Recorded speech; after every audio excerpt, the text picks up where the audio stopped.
Hi guys, welcome to Techavro. In this video, I'm gonna be showing you how to add a template in Wix. So let's go to Wix. Let's go to the browser first and right here wix.com slash website slash templates templates.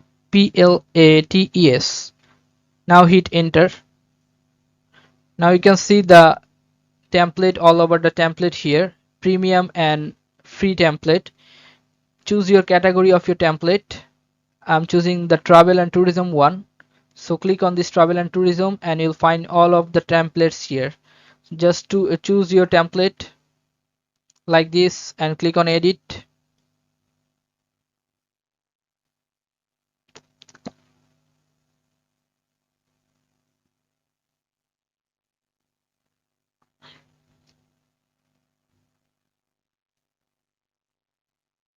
Now here you can see the template. So you have to hold on some seconds.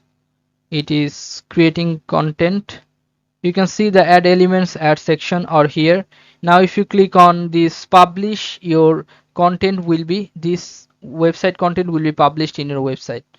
And then if you click on preview, this is how your template will looks like. Okay, so uh, this is how you can add a template in Wix. So guys, if you find this video helpful, then please give a thumbs up and don't forget to subscribe the channel. Thank you so much for watching the video.